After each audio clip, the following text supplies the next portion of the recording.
America!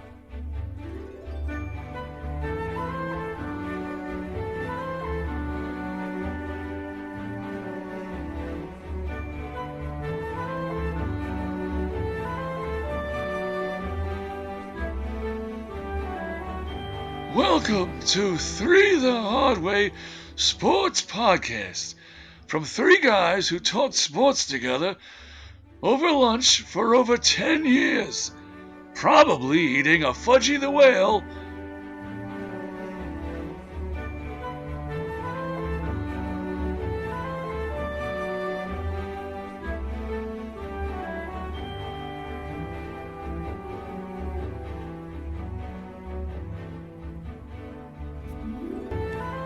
Hello, everybody, and welcome to Three the Hard Way, your sports podcast.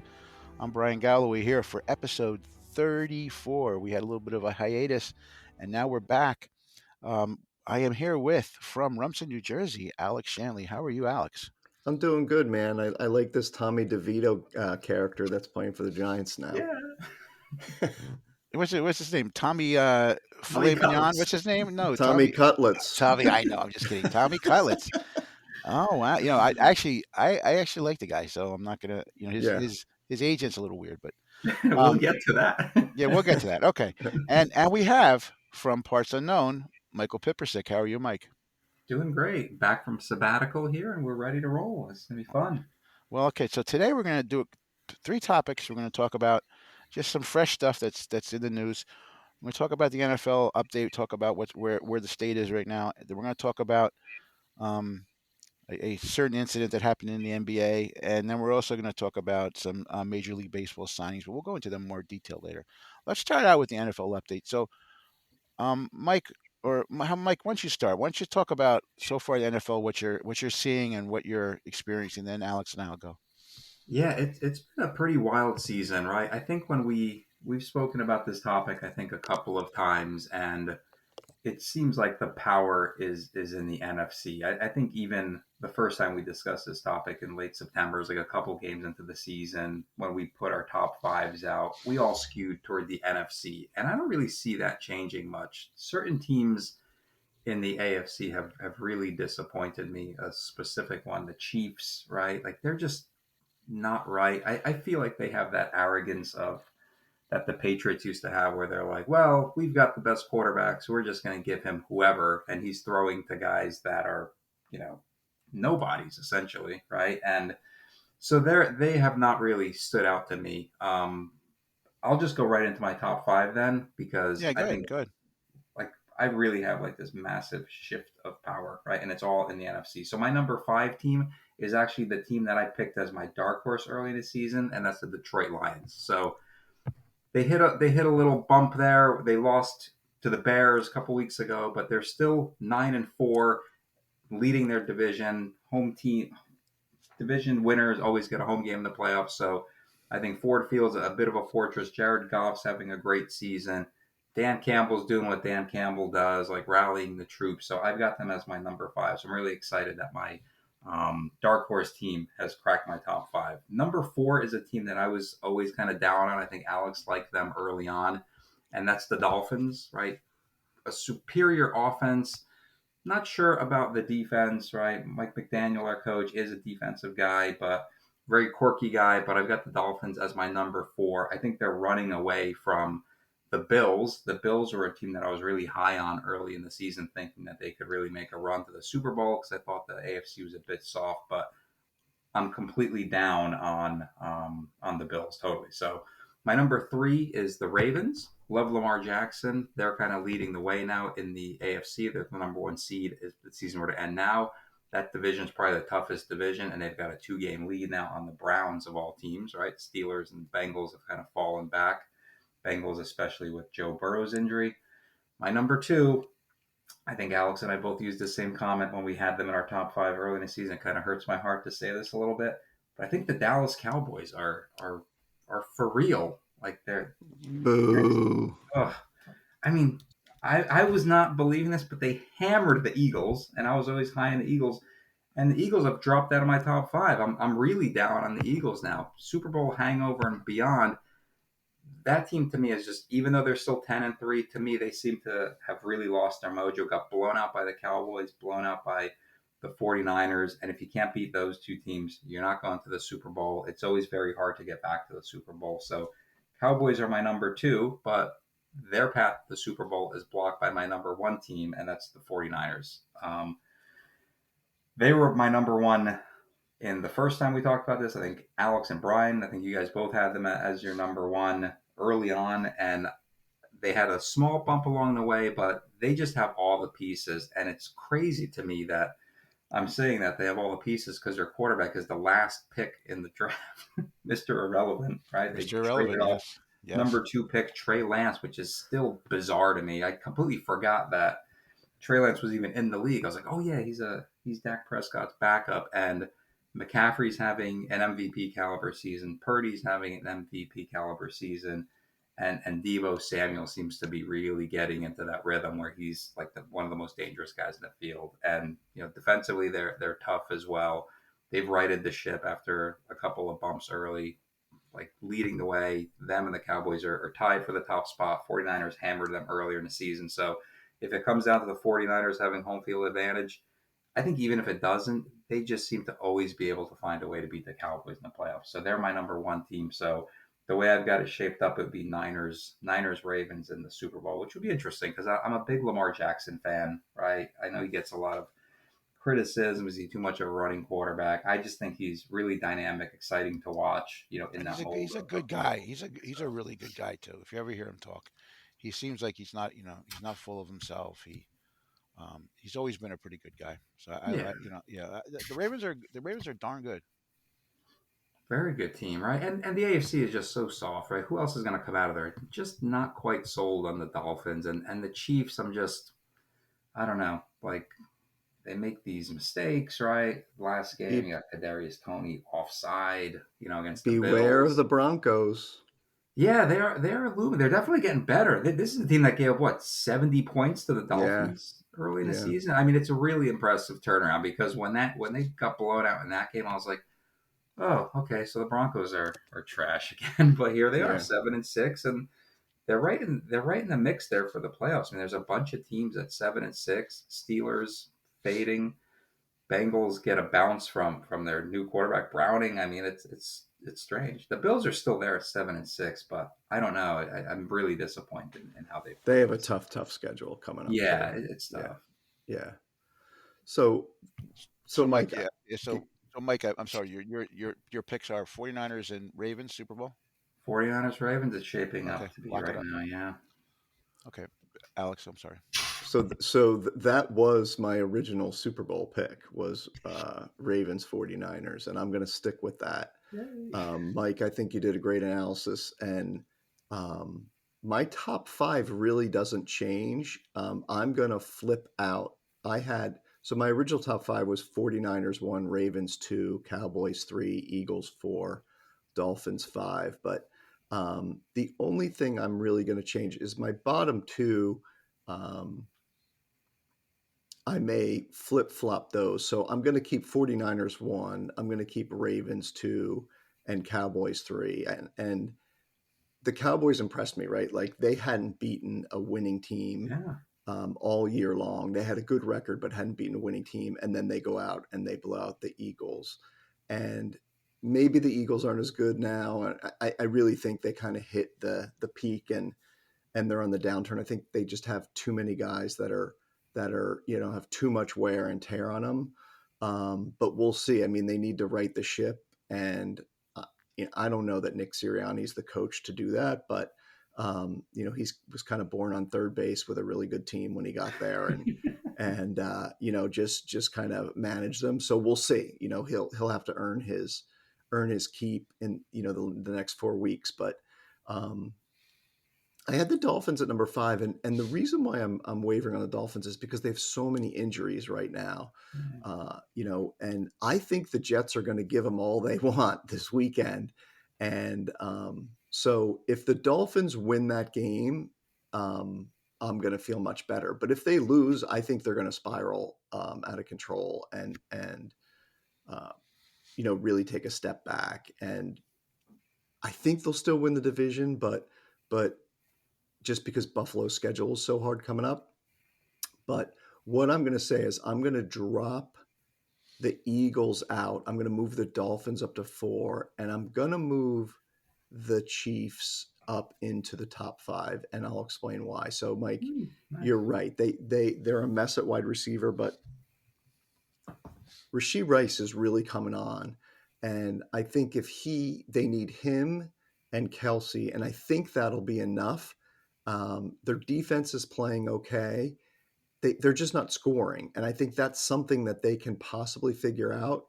But I just think so much has changed on that offense. It's really not the same team anymore. Not at all. And Pacheco has been out. So if Pacheco comes back and Rashee Rice takes another half step forward, I really think they can break into the top 5 because I think their defense is good enough to keep them in the games. And I think Mahomes is good enough to get them down the field for a field goal or a touchdown to win a game late. So I'm going to move them up.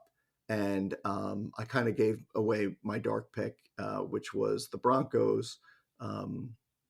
They're right there. I mean, if the Chiefs miss one step, the Broncos are going to be in first place. That's amazing. So, and it's, credit Sean Payton, right? I mean, it's all on him. You can really see the difference with him coaching and basically telling Russell Wilson what to do and not being told what to do. So one thing, Alex, about the Broncos though, they're one of the few teams that they've given up more points than they've scored. Yeah, and they have a winning record. That doesn't happen very much. Well, they gave up 70 points to the Dolphins. If they didn't do that, They're would the be best defense in football. yeah, they've been playing really well. So, but Mike's right. Like, the AFC, which everybody thought was going to be this dominating power, is kind of like, Yeah. I think the Browns are good. I mean, if they get good quarterback play, I think they can win. They can win some games. They're 6-1. They're 6-1 at home. Yeah, the dog pound. Yeah. The dog pound. Yeah. I'm I'm sticking with Ravens 49ers. That was my original pick, and I'm going to stick with it. And we'll see how it goes. But really, this is when everything comes together, right? It's like the witching hour in Red Zone. These next few weeks are going to really tell. But if the Jets win out, I think they have like a 20% chance to make the playoffs. And if the Giants let's not jinx it. Yeah, let's not jinx it. If the Giants win out, they have a 90% chance of making the playoffs. So what's your take on the Tommy DeVito thing? I want to hear this. I don't think he's a long-term answer. I mean, Tommy Pastavazul. Wait, what's it? He's the Jeremy Cutlets. Cutlets. Okay. I think he's way better than Zach Wilson and way better than Aaron Rodgers. And I think because Aaron Rodgers never plays. No, I think it's a good story. I don't. The next couple of weeks will tell because now people they have film on them. You have to wait. You have to wait a few weeks because they have to figure out film on you. Like the first game, he's kind of a mess. He's all over the place, and then the next game, okay, he put it together, and it's like, had a couple drives in order to win a game, and then all of a sudden last week he put it all together, and he's rushing for 70 yards, and he's throwing the ball when they need to, and so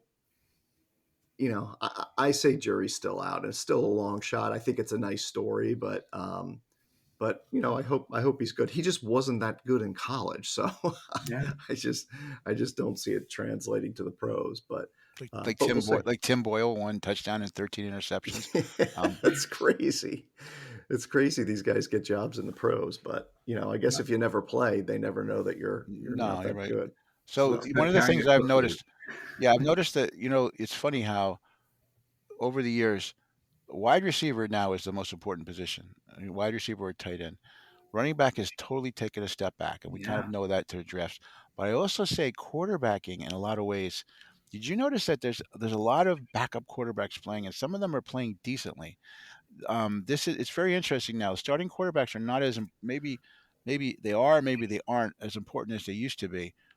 Sometimes it's a system, and I think that's another interesting thing. And we're going to see that because it seems to me like right now you need good wide receivers to succeed in this league, and that's going to be the telling point. And it never used to be that way. They used to be dime a dozen. Now those are the driving factors in most of these teams. Yeah, because you have to be smart. Yeah, you have to be smart. But the talk used to be about how important it was to get the quarterback position right, and then you have like these guys that just get plugged in and are magically doing well, like Tommy DeVito, like that guy for the Bengals, like he came in for Joe Burrow, Yeah, like and he's Jake playing great. Brock Browning. Yeah. Purdy, last pick, and he's an MVP candidate. Like, and I But know I that's think part of the system, but Well, then I think the guy for the Vikings, but now he took a step backwards. What was his name? Joshua Dobbs. Dobbs. Yeah, Yeah. Dobbs the was great for astronaut, 2 games. Then he's yeah, been horrible. Yeah. Yeah, yeah, well, I think they've benched him. I think Mullins is going to play. There's a yes, reason yeah, why these guys are backups, but it's just yeah. some of Yeah. them are. Sometimes they just need a chance, but if they're in the right system, they might work, and that's interesting. Well, it's once the defensive coordinators get film on you, they know what you can and can't do, and then their whole defense is geared around that. So, and it takes them a few weeks to get the film. So, like, they're going to have the film on Tommy DeVito now. They're going to get the film on Jake Browning now. Where they can actually game plan. Whereas, prior to, I mean, Jake Browning's been with the team, I think, for 3 years. So it's like he's been there, he's been in the system, he understands, how the team runs, which I think is a huge advantage. But all these quarterbacks hurt. You're right. All these backups are in. And Brian, to your point with the wide receivers, like coaching has taken over, right? Like Yeah. the quarterback can't spit without looking at the sidelines to ask the coach if he Yeah. can spit. Which I Whereas don't like. Which I don't like. yeah, I But agree. it's yeah. There's a problem with that, but. And But in going the forward, that's past, not going to work. I don't think that's going to because you need to have the quarterback make the decisions. Like right. the quarterback needs to be the smartest person on the field. If they're not, then there's a problem. Mhm. But I think what they're doing, the coaches are saying, well, they're not, and we can't have them be. So we're going to basically tell them everything that they should do. And there are some guys, obviously, that like a Patrick Mahomes or a Josh Allen, or guys that can really outperform their systems. But a Brock Purdy is not that. I don't think right now. I mean, I think he will be once he gains the Well, experience. I But mean, the thing with Dak Prescott all the time was that he's not a smart quarterback, but look, he's winning, right, right? yeah, You just don't know. I mean, right. I still don't think he's a smart quarterback, but you know what? He's in the right system and he's got great Yeah. receivers. And You know, he was a fourth round pick, right? Like it's Yeah. not like he was a a yeah. top pick. So he's playing. I think he's He's playing the improved best he's ever significantly. did. He's playing the Playing best he ever MVP did. football, yeah, he's a candidate Yeah, for his stats and Brock Purdy's are very similar, like very yeah, close in yardage, touchdowns. I mean, it'll be an interesting race between the two of those guys because yeah, Dak Prescott's had a fantastic season, and he yeah. finally looks like he might be able to take them a little bit further than they have in the past. It's just 49ers, always 49ers and Cowboys, right? Always. Well, yeah, Yeah. well, yeah. Mine are gonna so my picks are gonna be 49 for the Super Bowl or 49ers Ravens. I'm sorry. I can't say again. Home field advantage is the factor in the Mm-hmm. playoffs, especially when the weather changes. I just don't see the Dolphins coming into a cold weather place and winning. So if the Ravens keep that up, and then anybody has to come in and do the have to deal with the Baltimoreans, that group that comes in and starts yelling at everybody and they curse all the other teams. They're nuts, those people. And so that's a real fan base there, and they're nuts. That's a tough place to go in and win. Agreed. So Yeah. I'll real quick. I'm just going to give you my like. I'm not a believer in the Dolphins, but I do like their coach. I think that if the Bills make the playoffs, you have to be really careful with them because Mm-hmm. I think Allen could just go off. I mean, I just don't like you saw last week. He can be the best person on the field, but he also can be the worst person on the field. I'm so happy that the Patriots are awful. It's just they're just miserable. They've only scored 169 points. They're 1-6 at home. They have a better away record than home record. In Belichick's era, that's never happened. The Chiefs. I'm worried about because it seems to me like they just did not stock up on enough wide receivers, and a lot of them they seem to be idiots. But I know if Rice does come through, that could be their guy, but he's better do it quick. Broncos are on their heels, but again, I'm not a big believer in the Broncos here. I don't see them. Russell Wilson's Russell Wilson. He's a good quarterback, but I don't know if they have the guns and all the ammunition to do that. The Chargers are a mess. So like you talk about a team that gave up. I was just shocked this week to see that Yeah, they score. wanted their coach fired. Yeah, That's they I, wanted I, to I Jim that's Harbaugh is horrible. coming. I'm calling it now. Jim Harbaugh is coming to San Diego. Yeah, we'll see. really. What Yeah, about Belichick? I'm hearing Belichick to the Chargers. Belichick, he's like 90. yeah. Well, He's- let's see. Well, Then again. I do like the Ravens. The Browns are good, but the quarterback factors, Yeah. gonna fall. I was a big believer in the Jaguars. I'm not anymore. Okay. I'm shocked on how bad they play sometimes in big games and big spots. Um, Well, the quarterback's playing hurt. Trevor Lawrence is hurt. yeah, he's hurt, but even when he wasn't hurt, he was not in big spots. He's not just not the guy that I thought he was going to be. I was so high on him, and I'm that's not Me anymore. too. I'm with you, Brian. I The thought that guy Colts, was the going to be Colts are huge. it's what stinks with the Colts is if Richardson was healthy, they would be Mhm. winning this division. Yeah. And they've been building a good team there. Next year they're going to be good. Okay, so then the Cowboys are the Cowboys. I still think the Eagles are better than the Cowboys, but right now it's not showing that record wise. I have again playing the Eagles in the playoffs is going to be really hard, just like playing the Cowboys. But I think you could win in Dallas.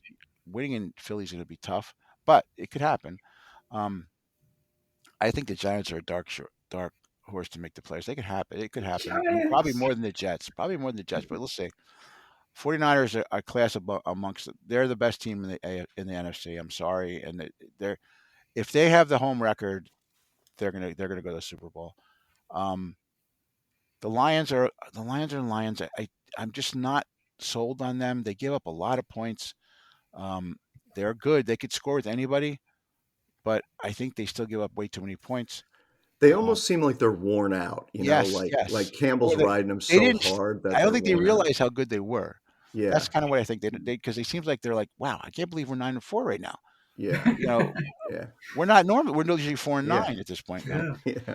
And then in the NFC South, it's a total disaster. Like I expected way more from the Saints, but Derek Carr is. There's a reason why I'm so glad the Jets did not sign Derek Carr because that he's not a winner. I'm sorry. Yeah, I thought he Um, was going to be better with the Saints. I did. yeah, You know, just that whole division is a disaster. But somebody could make the playoffs with a losing record. that Uh, division's always a disaster. Yeah, Yeah. right. Well, the Like, Saints were when good has for a it been long time. good? Remember, the Saints were good for a long time, and the Falcons were good for a long time. But yeah, they always have like one good team and all One good bad, right? team, everyone else stinks. Yeah. Yeah. Yeah. This year they have everybody stinks. So But they're going to get No someone's going to get a quarterback. home game. So one of these yeah, teams is going to get a home game, which is Yeah, ridiculous. I think. and there's no quarterbacks in that division at all. yep. So that's kind of how my synopsis. I did a quicker, but I just because you guys, I agree with a lot of what you said, so I'm not going to disagree. I just want to say one thing about the Zach Wilson whole situation Yes, now. let's talk. I think the Jets are I think the Jets did him a disservice. Again, is he the greatest quarterback in the world? Not at all. Not at all. But I don't think he's ever been given the right opportunity, and they just throw him into things. And the coaching staff of the Jets, I think, is awful. I'm a Jet fan. I don't like their coaching. I don't like their decisions that they make. Their defense is awesome, but even there, they make a lot of penalties. They're not held accountable for what they do. That's a problem, and that's the coaching. So I feel that that's the biggest problem. They also, the Jets don't have good receivers. They have Garrett Wilson, and they haven't had a good receiver in years besides Garrett Wilson. So that's another whole problem. They don't seem to really like. They say if you have a good quarterback, you need a good receiver. We just talked about receiver being the most important position in the league right now, and the Jets only have one of them. They have these cast-offs at court, and then Aaron Rodgers. I was worried about him at the beginning of the year. He got hurt. Their offensive line's terrible. If they brought in a 40-year-old quarterback, they should have fixed up the offensive line. They didn't do that. Hmm. And now they bring in, and he goes, hey, sign some of my buddies like Lazard, who is horrible. And he was not very good last year. I don't know how he got that money. And Reggie and Cobb, who was good 10 years ago, but he's not good anymore. And then they had this offensive lineman, Billy Turner, who this guy, I mean, I don't even know where he learned to block. I mean, it's just the Tim Jets. Boyle, And then, well, Tim Boyle, who I don't even. Yeah, that's right. That's right. Aaron brought him in. Nathaniel Horrible, Hackett. horrible quarterback. Yeah, He had college at Central Connecticut. He had 1 touchdown, 13 interceptions. And how is he in the NFL to begin I with? What? know. Yeah, Um, Those are so his college stats. That's yeah, well, not he was at two colleges, but at the um, one for one at one college that was his 3 years he was at. Then he played at some other college, and he did actually throw a couple touchdowns, but he's miserable. Um, they're just the decisions they make just crack me up. I don't know what they're not the enigma of being a Jets team has not escaped them. They make bad decisions. So could they make the playoffs if they went out? Yeah, they probably could, but I don't know. I wouldn't want to play them in the first round of the playoffs with that defense because that defense could beat any. As they beat Philadelphia and they should have beat the Chiefs. The Jets defense is really good, but it's Yeah. also getting tired. They're getting beat up. So I'm not sold on the Jets. I love the Jets, but I'm not sold on them. So but I just feel Zach is not the. I think people realize now that Zach is not the problem. He's not Right. the answer, but he's not the problem. The problem is a Correct. lot That's a worse good than way that. to say it. Yeah. Um, Yeah. so yeah. So again, I am actually getting to like him because I think he's growing up a little bit. I didn't like him at first, but he's been dealing with stuff very well, and he's growing up. And again, he But was too young. He needed to sit on the bench for 2 years. but Joe, like to me, Joe Douglas needs to take a lot of heat, right? Like, and I was saying it at the time, like thinking to myself, like he's creating a situation that's going to basically destroy the Jets in 2 years, right? Yep. He's bringing in Aaron Rodgers. Yep. Zach Wilson now, the guy that you drafted, and your future is basically marginalized.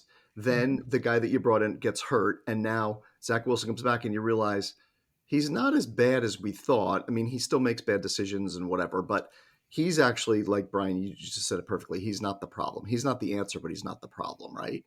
And then you're going to bring Aaron Rodgers back next year, and Zach Wilson could be what, year 4, year 5 on his contract. I mean, it's the year after that. What's going to happen?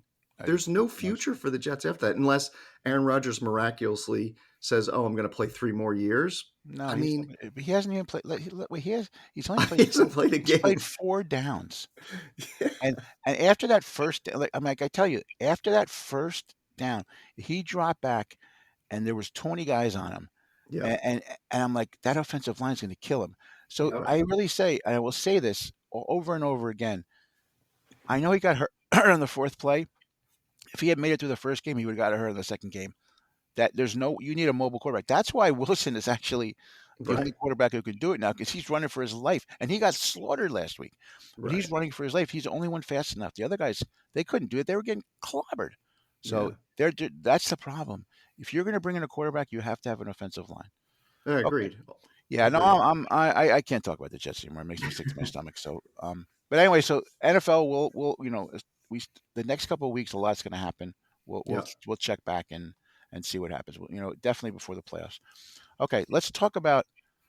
I want to talk about this hot topic, and this is obviously near and dear to me, and but there's been a lot of crazy things going on in the NBA lately. There's a lot of fights, and I know Giannis and his brother had a big fight the other day, and that was the stupidest thing in the world. But it just cracks me up. I still don't understand why his brother's in the NBA, and You he's know he's why? he's going he's going nuts. He's going nuts fighting, and he's and it cracks me up is that probably he went fighting because he said, "Hey, I don't play anyway. I might as well. Who cares if I get suspended? I'm making a lot of money, and I deal with I go on my brother's coattails." But then Draymond Green, who is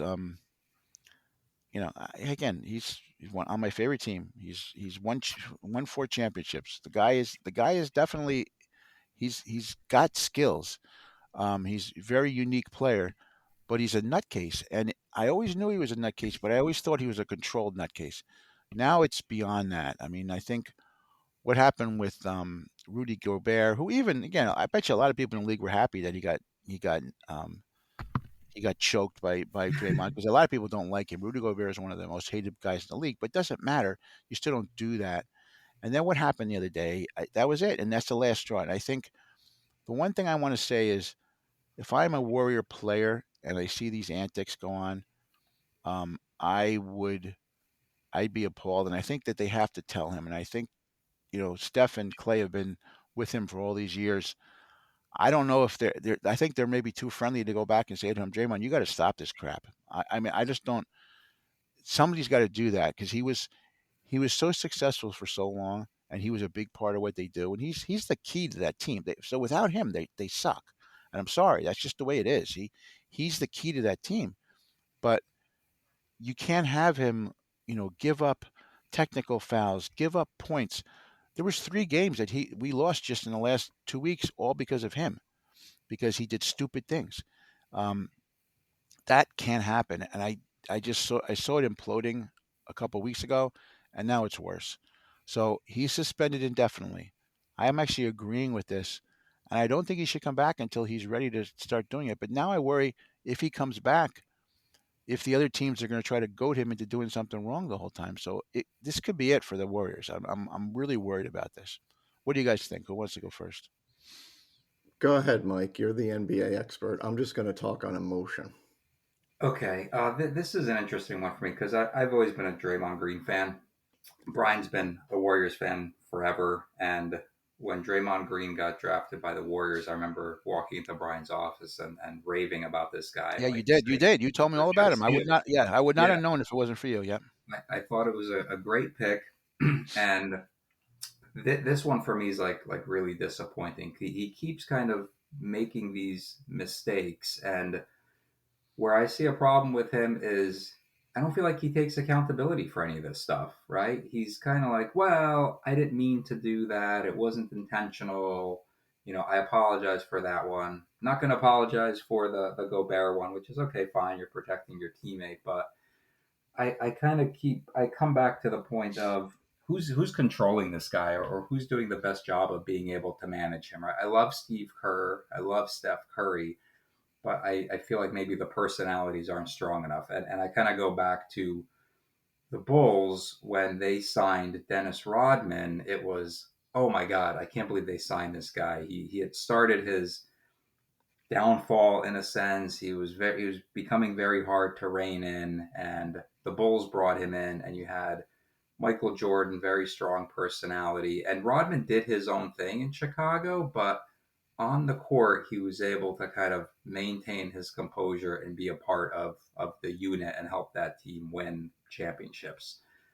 Draymond was integral to that team winning championships in Golden State. I agree with you, Brian. He is like the heartbeat of that team, and you see how poorly they're playing right now. And partially it's Klay Thompson who's just not shooting the ball well, but I think it's Draymond Green, right? Specifically, like he's kind of like the heart and soul of that team. So I don't know that this team, and then you have the GM as Mike Dunleavy Jr. I don't think that's the right personality No, to kind of yeah, say, not Draymond, this happy is with how that. it's got to be, right? So I think this could be the end of the line for Draymond and Golden State because they say the right things. Hey, we're going to get Draymond the help he needs. And look, we don't know what's going on off the court with this guy, but clearly he needs some kind of support that he's not getting, right? So he marches to the beat of his own drum, does his own thing. They're going to get him the help he needs. I think he's going to come back, and he's either going to revert back to these behaviors or he's going to be a shell of himself as a player because he kind of needs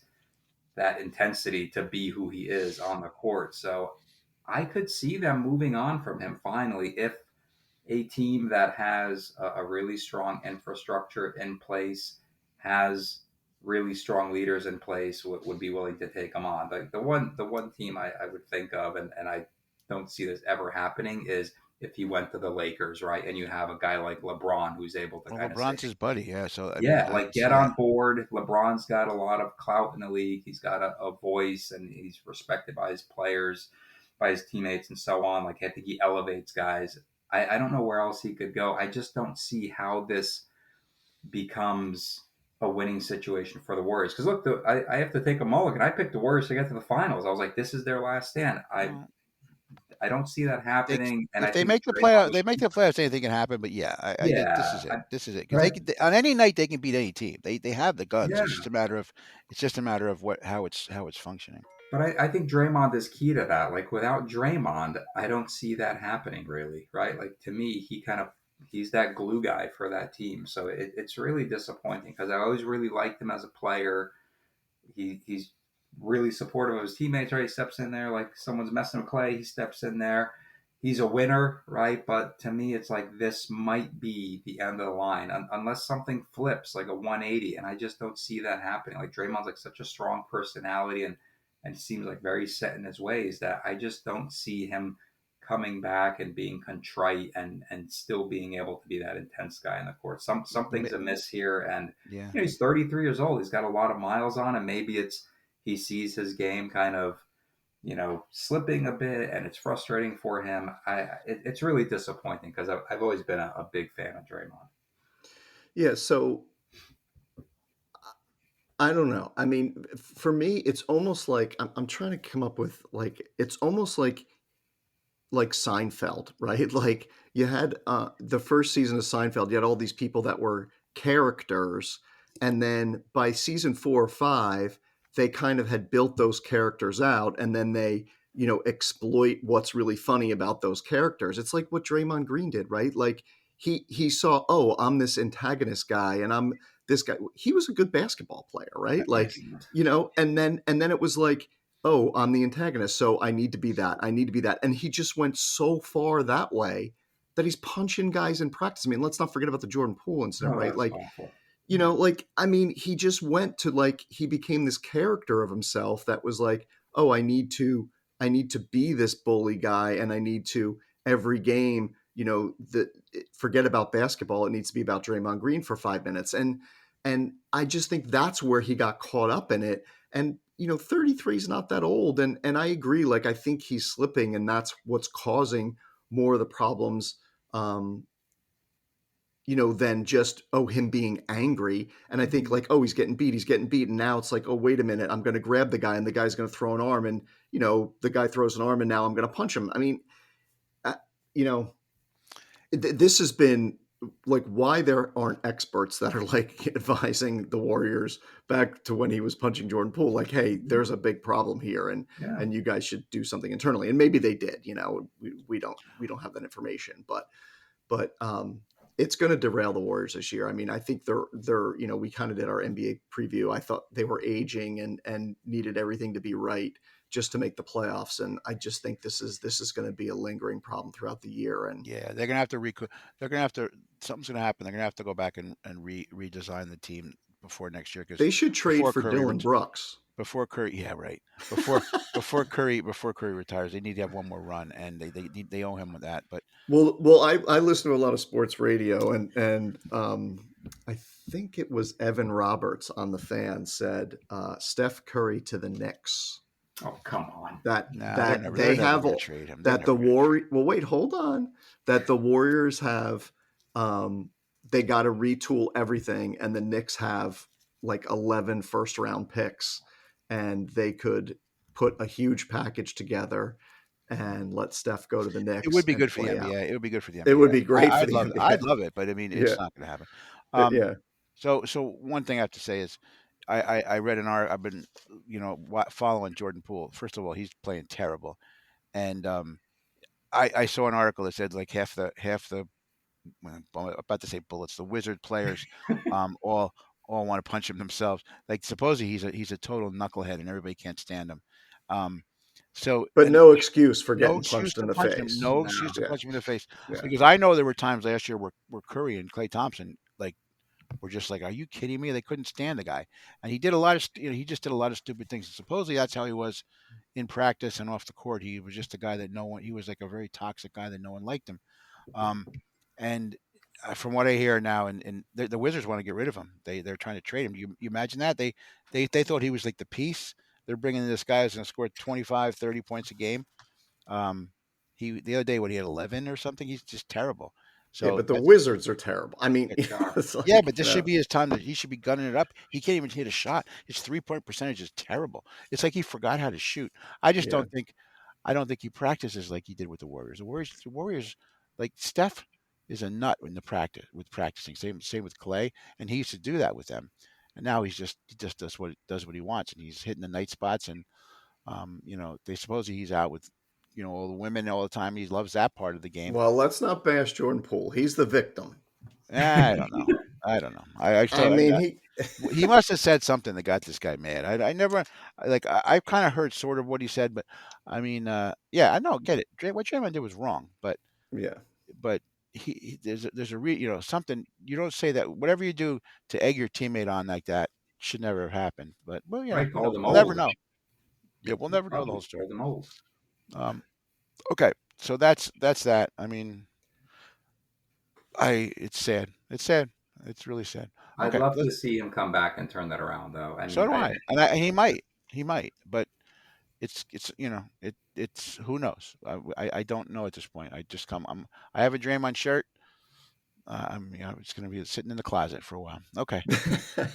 I mean, Uh, somebody just needs to say, just go back and play basketball. Like, Yes. stop it and just play basketball, Right. right? Like, but we'll see. remember in the last championship, Kerr benched him in the finals, right? You remember that? Yeah. Yes. But that's because Wiggins was nuts. Wiggins is terrible right now. Yeah, he's had an Oh, who's the awful other guy? season. What happened to that guy? Don't know. Yeah. They benched him. They benched him for the first time. He didn't start for the first time in his career the other day. Um, okay, so let's enough of that. Let's move on to a more important topic. So the Dodgers signed Mr. Ohtani, and he wanted to stay. Obviously he's in the same town where he was. He's not. He doesn't have to change his house. He lives in an environment he likes. But oh my goodness, the contract he got, and I just don't understand. He deferred it all.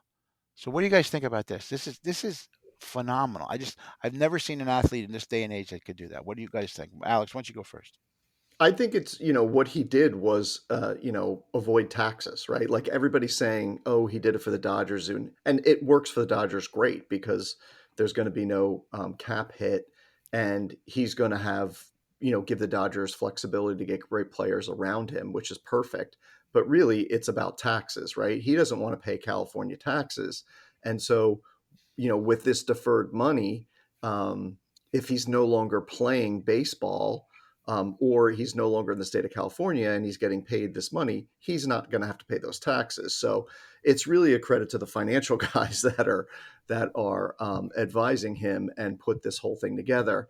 And my understanding is the San Francisco Giants offered him a very similar style contract. So clearly, his agents went to the teams and said, "This is the type of contract we want to put together," and the teams were probably thrilled by it. But are the Dodgers going to be thrilled by it, 7, 8, 9 years from now when Otani's not there anymore and they're paying $70 million or $68 million to a player that's not even on their roster? And again, it won't go against their cap hit, but it's interesting. And I think, people are saying, oh, Otani's the only one that can get this contract. I don't think so. I think this contract, more teams will do this because it'll give them flexibility to sign other players and not have to pay the very punitive cap tax. And so I think it's a great idea. I think it's very smart of him. He makes so much money off the field that it doesn't really matter that he's only getting paid $2 million a year. And I personally, I'm just shocked by the number. I mean, the guy's hurt every other year. Can he pitch again? Who knows? Can he play the field? I mean, you're in essentially paying a DH $700 million unless he can come back and be a frontline pitcher. And, this is his, second major issue with his arm. So I don't know. I think it makes sense for them to pay it because it's not punitive, but I don't. I mean, it almost doubles the highest contract, which was, I think Trout was like 425 million. It's just insane. So it'll be interesting. He's a great player. I love watching him play. Unfortunately, he's going to stay on the West Coast, so I won't see him very much. But anybody that thought he was going to Toronto, I mean, give me a break. Toronto. Yeah, yeah. I mean, that was the big thing. Like, oh, Toronto's bidding again. I mean, there's no way he was going to the Dodgers the whole time. And it's so funny how things, they place all this information to get, oh, this is going to happen, so the other teams have to put up more money. And all along, he was going to the Dodgers. There was never a question in my mind. So good for him. Good for baseball. Baseball's flush with money right now, and they have a lot of teams that are doing very well. So it'll be good. I'm glad he signed, and I just hope he's healthy. Yeah, same. He's a pleasure to watch, right? I was talking to my kids like when he signed this contract. I'm like, did you see this contract that this baseball player signed? And they're like, yeah, the number's astronomical. I'm like, this guy hits and pitches. I'm like, and he's equally good at both. I'm like, it's something not seen since like Babe Ruth, right? I mean, it's amazing. No one's done that since Babe Ruth, right? Yeah. Yeah, I mean, it's incredible. So I was like, wow, this guy's like a great hitter, a great pitcher. I think the Dodgers had to have done their due diligence that that this guy is going to pitch again, because that money is crazy. Like Alex, like you're saying, if you're paying $700 million for a DH, you should have your head But did they examined. need him to pitch? Yeah. So yeah, then they have you give Kershaw injured, and he's kind of at the end of Well, his line anyway. Kersher's a free agent. Yeah. Yeah, and I think Otani, they said he's not going to pitch in 2024, right? Right. I thought I read he's Yeah, definitely that's not pitching correct. in Yeah. 2024. So like for the first year, you're getting a DH, and then I guess But he'll return to they have a good pitching. staff. I am they're going to be a powerhouse. That lineup, 2, 3, and 4 is going to be. I mean, whereas it was a 1, 2, and 3. I don't know how it's going to be. That's a tough lineup. Yeah. Yeah, they're going to be tough. Yeah, and I think it's a great move to defer the money, and like Alex said, everyone's like, oh, what a great gesture by this player, and it's like it's about taxes, right? He doesn't need the money; he makes 50 million or so off the field, so to defer that money is a common sense decision if it helps the team improve. Because he played in Anaheim for all those years, and the team struggled, and he clearly wants to win, right? Which is why he's in Los Angeles and not in Toronto, but I'm sure there's a lot of off-field revenue that can be made by the Dodgers with this guy Oh, who's a star in the Japan as overseas well. revenue. Yeah, Yeah. overseas revenue. That's yeah. Yeah, so I think to them the $700 million is not as scary a number as it is to kind of like the common fan like ourselves. So I'm really excited to see this guy play. I'm sure they'll feature them on Sunday Night Baseball all the time, and that'll get me to tune in. I mean, I think the guy's just like a revolution on the field. Like to see a guy who can hit and pitch and do them equally well. Like you pitch one day and have a great game, and the next day he's like hitting home runs. I mean, he's incredible. It's one of the most amazing things I feel like we've seen in our lifetime in terms of like an athlete that can do have those two skills at that elite level. It's incredible.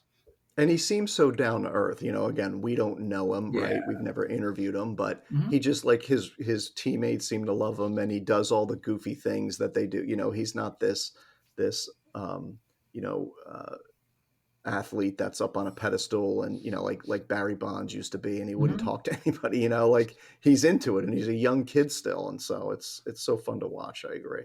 Yeah, Yeah, no, when I'm not yelling at clouds, I'm yelling at athletes. I'm yelling at athletes that are like taking themselves too seriously and referring to themselves in the third person. And so I always appreciate, a more humble star, right? So this guy's great. I love Steph Curry for that reason. I mean, he's got obviously the shimmies and stuff like that, but seems like a good guy. So I always kind of like zone in on those athletes that really seem to have it together and could be like, good role models to kids who are always looking up to them. And this guy kind of nails that. And then he kind of mumbles in a New Balance commercial. So I'm like, oh, cool. He's trying to get his, build his brand, domestically as well. It just has to obviously Right. work on his English. But I thought it was really cool to see him in a New Balance commercial recently. I'm like, all right, cool. There he is.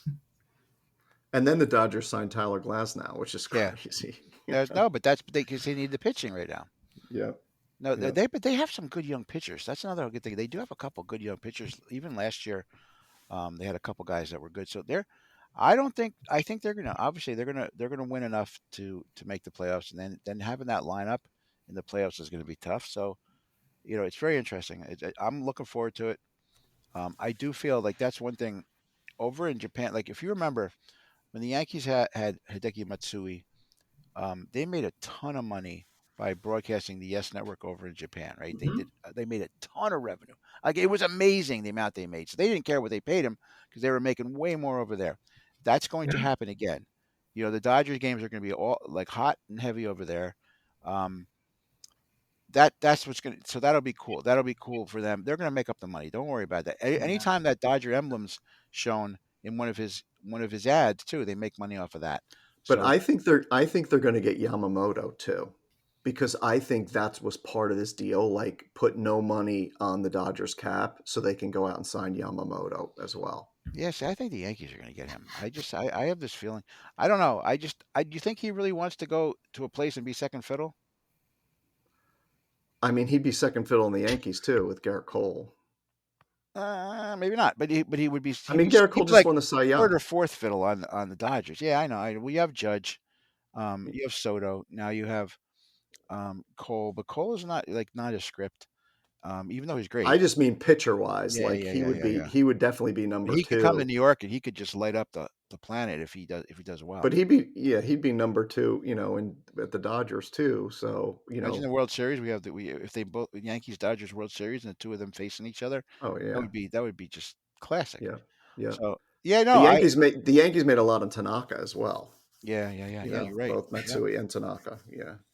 not who was the guy? Who was that one? Hideki Arabu. Taki Rabu, Rabu. Yeah, they actually did make money Fat off him. Toad. Fat Yeah, Toad. Remember that? What a Oh my line. Fat Toad. god. But yeah, What he a was line. that guy. I couldn't. What a bag of goods that was to bringing him Yeah. over. Um, but yeah, no, I'm really happy. This is remember the other Matsui who the Mets got, who was terrible, Yeah. the Yeah. infielder. Yeah. Yeah, 'cause the Japanese league, you never know what's going to happen when it doesn't always translate because they use a smaller ball and they have more compact stadiums, and the rules are a little bit different. But sometimes it doesn't matter, right? And like Yeah. Otani's a The talent. great reason. If you have the Yeah. talent, you have the talent. Yeah. Um, but yeah, no, hey, whatever. For all if he wants to do it, that's fine. I just don't want. Hopefully other people are not going to come back and say, well, listen, I deserve the same amount of money.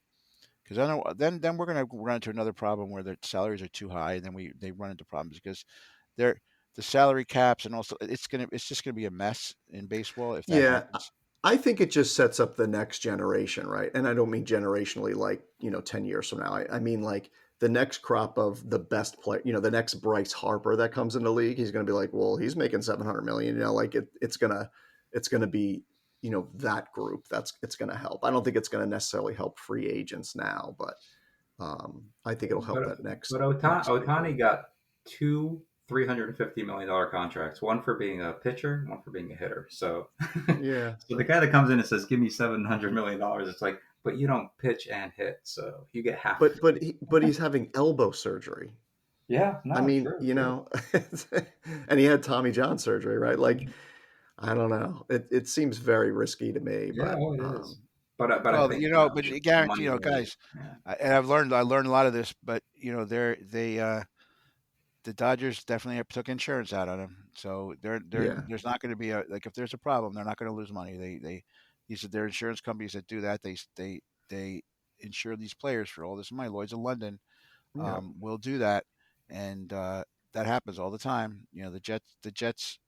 I don't think the Jets insured Aaron Rodgers, which is another stupid mess up that they did. But um, that's it'll have the Dodgers are going to be prepared. They're a smart organization. They do things the right way. So we'll see what happens. Even though they've only won one World Series in all the years they've been making the playoffs in a row. Only yeah. one And World Series that in a one row. didn't count. That one doesn't count. It Yeah, was the pandemic World Series, right? yeah, I don't The count. I don't count it's that one. almost like the bubble World Series, except for it wasn't a bubble like They played what basketball. 50. They played 50 games or something. Yeah, I don't count that one. Yeah, but Okay, you're right, Brian. They've spent a lot of money and a lot of guys, and they've only really won it once, and it they wasn't a draw. legitimate season. They're in a tourist town. They draw. They have Yeah, a lot of they have a good fan base, but they also draw a lot of tourists.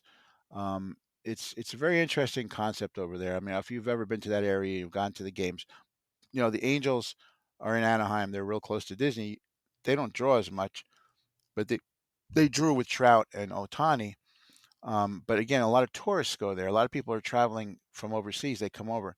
The Dodgers in LA, that's a tourist destination, and they get a ton of people, just like the Knicks do in the Garden.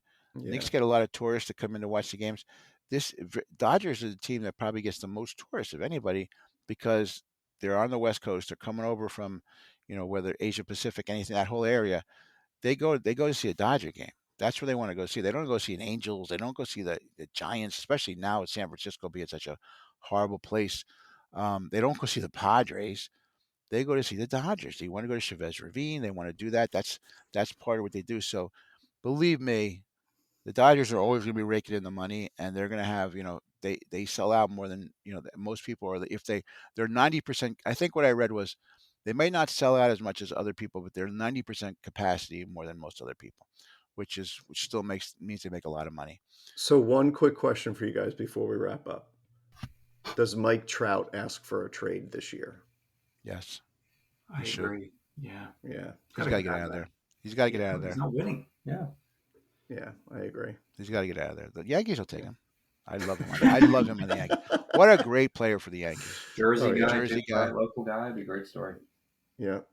but So. that's what they do. If they don't get the pitcher, they just go get Trout, fill that other outfield spot, and get rid of that. I can't believe. Verdugo. Oh goodness! That's another. Why do they get him? He's such a big troublemaker. Because they need a left fielder. But that's all they need. He's like the Draymond Green of baseball. Like that's not. But he killed the Yankees every time he played them. He killed the Yankees. I think that's why they. He's a big head case from what I hear. He's a troublemaker. His teammates don't like him. His coaches don't like him. Oh, great. Let's get him. That's great. Bring him in here. Boone, who's another guy, doesn't hold anybody accountable for anything. Right. I hope the Yankees. Like again, I hate to say this, but Stanton said he lost like 20. He's going to lose like 20 pounds before the season starts. Doesn't mean he can still hit better. That's another guy. I wish they could just get rid of him. Dump him. Yeah. Send him to the Japanese league. Maybe that would be a good. If they trade, if they get the pitcher, maybe they'll say, "Hey, we'll get him, and we'll give you this guy." But he has a no trade clause. He'd probably hit 100 home runs there.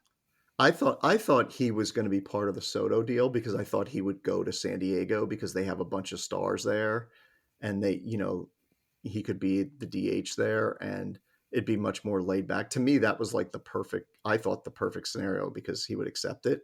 But I think he would only accept going to the Dodgers. So I don't think they want him. Yeah, I don't think they do either. Nobody wants him. He's damaged goods. Yeah. Okay. Well, I thank you everybody. Yeah, this is a good wrap up here today. Everybody, Alex will go over where you can find us, but please listen in. Let us know if you want to join us as a guest. I actually have somebody that I have to talk to you guys that wants to be a guest, and let's continue on with that. And we'll talk to you soon. And if we do not have an episode beforehand, but I hope we do, have a happy holiday. So you can find us really. We're doing a lot of our marketing, and you can really get a lot of more information about us on Threads. So it's 3 The Hard Way Sports on Threads and 3 The Hard Way Sports on Instagram. Those are really the two main social media areas that we focus on. We also have a Facebook at 3 The Hard Way Sports. We're not really on Twitter anymore because of all the not good things that are going on there. We'll leave it at that. And you can email us at info@3thehardway.com, but primarily on Threads, 3 The Hard Way Sports. You can find us there. We have starting to build a good community there. And, it's a great spot to be right now. So you can also check us out on our website, 3thehardway.com. And that's the number 3. Mike, any last words, Mike? No, hopefully we do get an episode in before the holidays. I think we've got a lot to talk about. We've got to get back on the NBA too. Lots going on there. There we go. And then the Major League Darts. Okay. Take care, everybody. Happy holidays.